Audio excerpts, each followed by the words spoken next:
Bonjour à tous, bienvenue pour cette nouvelle vidéo où ici je vais travailler avec la technique du cache. Donc au fur et à mesure j'ai expliqué tout au long de la vidéo pour montrer un petit peu en quoi consiste cette technique. À la fin de la vidéo vous verrez j'ai pas tout filmé parce que mon téléphone s'est coupé en plein milieu de mon travail entre guillemets, donc à la fin de la vidéo quand ça aura coupé je vous montrerai simplement le rendu final et j'expliquerai au fur et à mesure la page, comment je l'ai réalisé jusqu'à la fin. Donc ici la photo que j'ai utilisée c'est une photo que j'ai prise en vacances dans le sud, dans un des zoos qu'on a visité. Et donc du coup j'ai voulu mater la photo comme j'ai l'habitude de faire avec du papier blanc. En règle générale, pour mater mes photos, j'utilise du papier, pas brouillon, mais du papier que j'ai utilisé pour faire des fonds de page ou quoi que ce soit. Et si le fond de page me plaît pas, dans ces cas-là, au lieu de le jeter, je le récupère et du coup le verso du fond que j'ai loupé entre guillemets, qui me plaît pas, dans ces cas je le réutilise soit pour faire des tamponnages, soit pour mater mes photos, ou alors tout simplement pour faire une page à part entière si c'est une page 30-30 ou alors un format qui me plaît. Donc voilà, donc ici je mate ma photo en essayant de respecter la même dimension de part et d'autre de ma photo, aussi bien en haut, en bas et ainsi qu'à gauche et à droite. Alors pour faire cette page, alors la page que vous voyez là, la page 30-30, si je regarde au recto, enfin là vous verrez pas sur la vidéo, mais en fait c'est une page que j'ai récupérée d'un ancien projet et en fait où le fond ne me plaisait pas du tout, et donc du coup pareil que de le jeter, je l'ai utilisé pour faire mon fond de page. Donc voilà, donc là ce que vous voyez en blanc en fait c'est le verso du fond qui ne me plaisait pas. Donc du coup, au lieu de tout jeter, je fais comme ça. Et comme j'avais aquarellé le recto de cette page, du coup la page était un petit peu gondolée, donc c'est pour ça que j'utilise du masking tape pour pouvoir essayer de l'aplanir le plus possible, puisque sur le fond de page que je vais faire avec les perroquets, eh bien j'ai utilisé des tamponnages, etc. Donc si c'est pas bien plat, et bien du coup je risque d'avoir des surprises et des bavures au niveau de mes tamponnages. Alors j'ai voulu réaliser cette page en essayant de centrer ma photo au niveau de la longueur, mais au niveau de... Enfin, je sais pas, en plein milieu de ma page, je vais laisser un petit peu en décalé. Et je voulais aussi qu'il y ait une démarcation assez nette entre le côté gauche de ma page et le côté droit. C'est pour ça que j'ai mis un masking tape pour pouvoir faire mon travail de décoration de ma page sur le côté gauche. Alors la technique du cache consiste à prendre un tampon, donc là c'est un des tampons des nouvelles planches que j'ai acheté. Alors c'est pas forcément une nouvelle de la fée du scrap, mais c'est une nouvelle planche que j'ai acheté récemment. Donc le feuillage, je le tamponne sur un post-it. Je l'ai tamponné plusieurs fois. Donc je tamponne ce tampon sur le post-it au niveau de la colle en fait du post-it. Donc là je l'ai fait 2 fois pour avoir 2 caches et que ce soit un peu plus sympa, pas sympa mais plus facile dans la technique du cache. Ah ouais, aussi à chaque fois je nettoie tous mes tampons à chaque fois pour éviter que j'ai de l'encre un petit peu partout. Et aussi éviter à ce que mes tampons s'abîment trop vite. Dans la même planche de tampons, j'ai utilisé le grand tampon avec toutes les fleurs et les feuilles. Il est super ce tampon, j'arrête pas de l'utiliser depuis que je l'ai. Et là pareil, je fais le même principe qu'avec le feuillage, je tamponne sur mon post-it du côté de la colle du post-it. J'ai attendu que ça sèche un petit peu, puisque là comme c'est une encre claire, alors c'est pas de la Versafine, enfin c'est Versafine claire. Elle est un petit peu plus longue à sécher, donc du coup j'attends un petit peu que ça sèche. Et alors là je remets mes tampons sur des plaques de plexiglas qui sont en bonne dimension pour que ce soit plus facile à tamponner. Je regarde ma photo, où est-ce que je vais la mettre. Donc je reste toujours sur la même position. Je tamponne une première fois pour voir un petit peu ce que ça fait. Donc là c'est un des feuillages. Je tamponne et là vous voyez là où j'ai mis le masking tape, du coup c'est une partie qui va être cachée, donc du coup ça ferait vraiment une démarcation sur ma page. La technique du cas, j'ai bientôt arrivé. Donc voilà.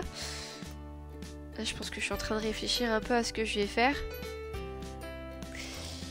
Et ensuite, alors là je commence à détourer, je pense que au niveau de mon encre c'est bon, c'est assez sec. Donc je détourre les feuillages de mes post-it.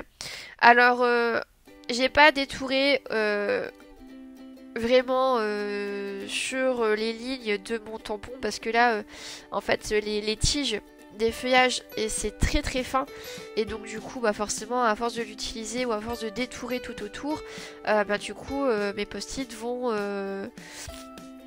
seront un petit peu plus fragiles. Et donc voilà, une fois que j'ai tout détouré, vous voyez, j'ai placé mon cache avec mon post-it sur le feuillage que j'avais fait tout à l'heure. Et je viens ensuite retamponner par au-dessus, du coup, la feuille ou la fleur que je veux utiliser. Et donc du coup, je vais avoir des feuillages qui seront au premier plan, des fleurs qui seront en arrière-plan. Et je peux faire la même chose inversement avec les fleurs en fait. Donc j'ai fait ça pour les feuillages, mais aussi pour la grande fleur que vous voyez tamponnée.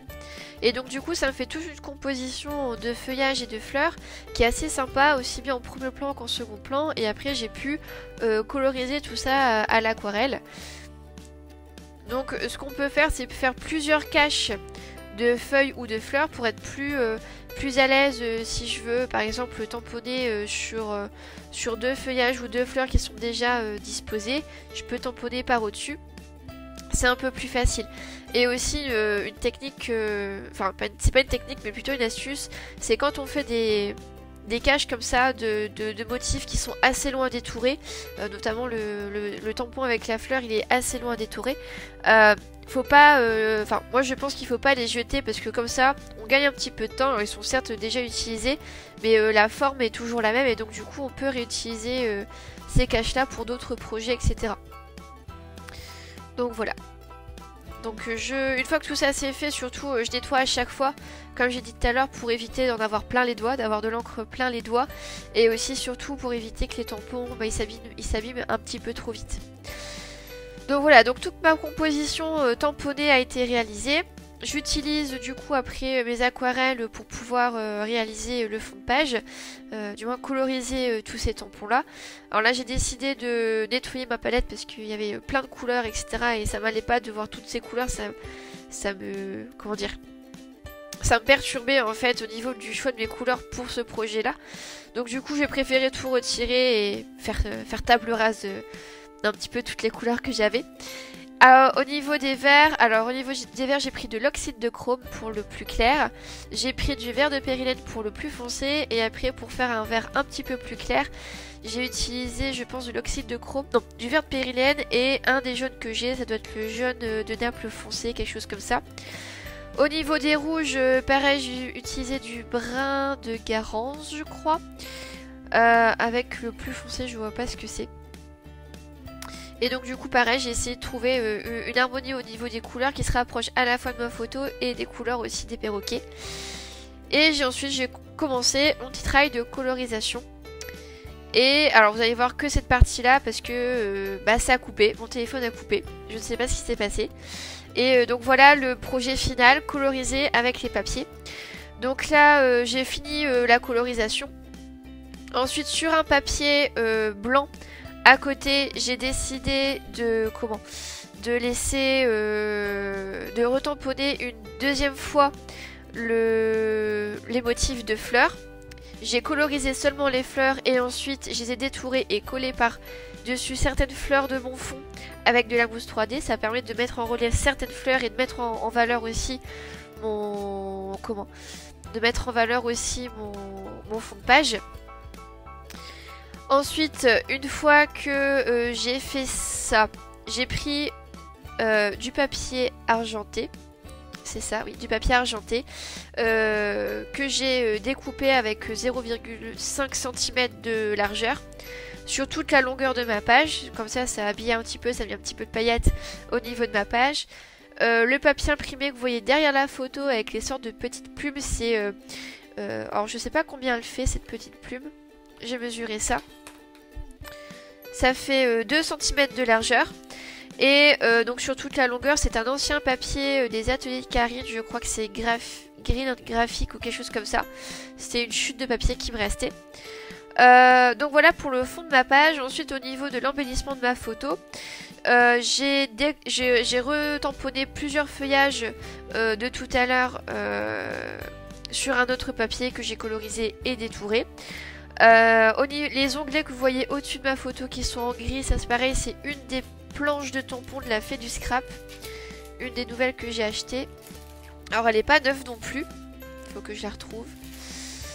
Je vais pas la retrouver.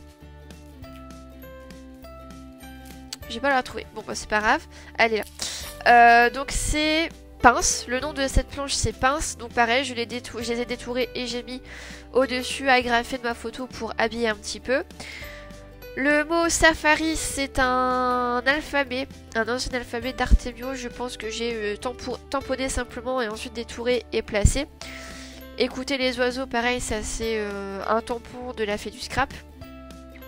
Et ensuite, ah oui, aussi derrière ma photo, du côté droit, on voit qu'il y a certaines fleurs qui ont été retamponnées. Donc ça, je l'ai fait derrière, après avoir fait tout mon embellissement, etc. Je trouvais que ce côté-là était un petit peu vide.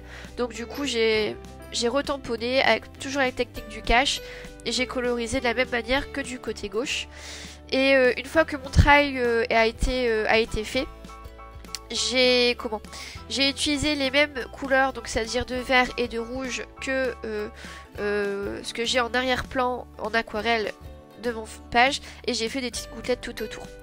Donc voilà, je suis vraiment désolée que mon téléphone je sais pas comment dire, enfin comment il s'est arrêté en plein milieu de ma vidéo.